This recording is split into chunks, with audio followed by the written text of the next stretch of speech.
Hi, welcome to a short film that explains a research strategy known as SQ3R. Now, SQ3R is an acronym for a process that enables you to identify 5 clear steps when you're using written information as research for college work and for your exam revision. So first of all, you survey, then question the written information that you have found, and then you read, recall and review it. So you're moving through a process there, SQ and then 3 R's. The benefits for it are that you establish a routine in your research, you establish rigour in your research, you're going to get a depth and thoroughness in the research if you use it, and it establishes structure and support for the research stage of your work. I'm going to illustrate this by doing a task myself. So I've said that I need to give a slide presentation on the artist Banksy's work. I'm going to give an example of a range of his work, overview of his life and motivations, and think about whether he is operating within a contemporary art market or is he still a street artist. The first thing I need to do with my written information is survey that. So I need to look at the information, whether it's in a book or a website, and gain a general overview of it. I'm going to skim read, so I'm not deep reading at all. I am skimming through. I'm looking for headings, bold, italics, subheadings.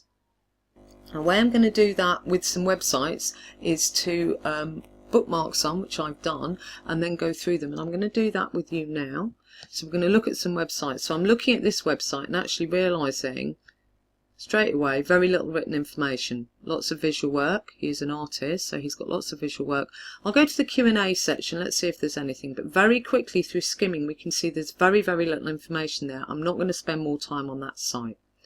The second link I found is an article by the Independent magazine, Move Over Banksy, Meet the Next Generation of Artists. So immediately, is this going to be just about Banksy or other artists? Let's scroll down.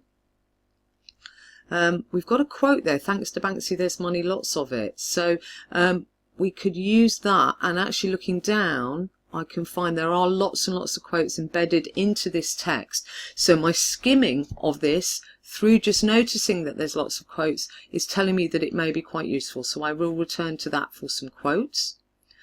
The third site I found is the BBC, and immediately on the top of the site they have shown you that there is a timeline. So we've got 1992 to July 14. So I suppose if we click that, we're in the mid-90s, we're looking at the role of that, and we've got links. So going up and down, we've got different blocks of information, and it looks like these green banners are quotes, so that's going to be very useful for Banksy quotes. Again, more links to other exhibitions and more information. So quite a rich site. I haven't read anything yet, but the site and the skimming and the surveying process, the site is showing that there's lots of information there. And then the fourth one is from the Guardian newspaper. There's an article, Banksy the artist who's driven to the wall. So we've got an image there. Now going down, no subheadings, but actually more on Banksy. On the right, it's identified a series of other articles that I may be able to return to or look at. Scrolling down, are there some quotes? I can see other artists' names.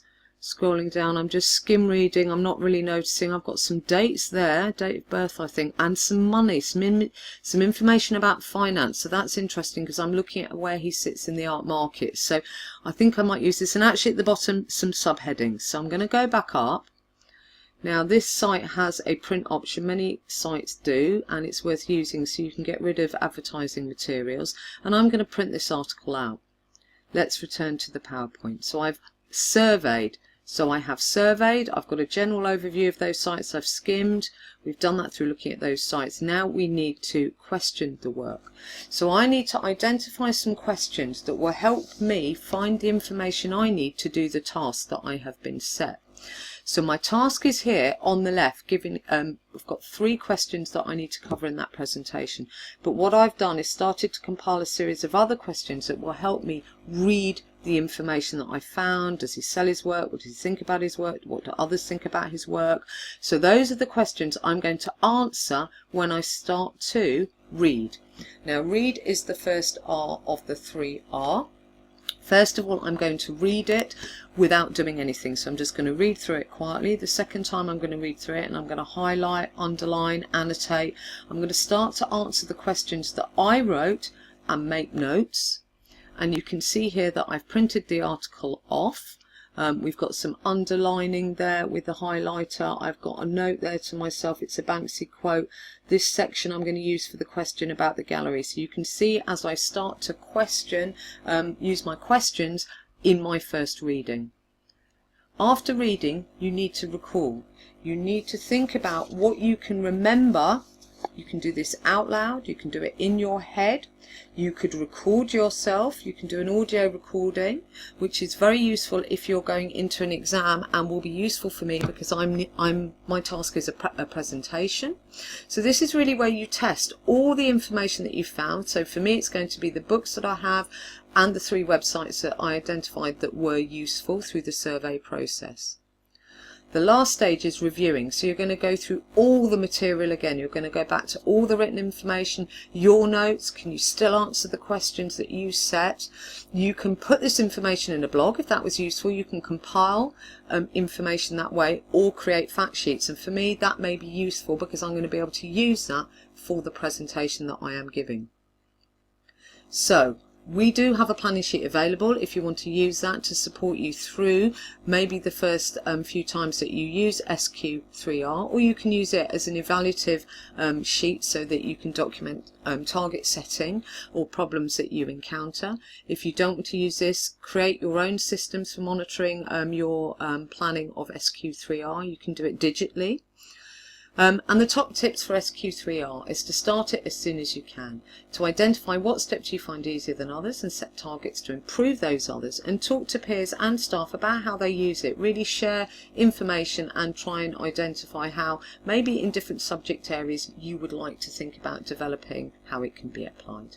I hope that's useful and good luck with using SQ3R during your time at Richmond College.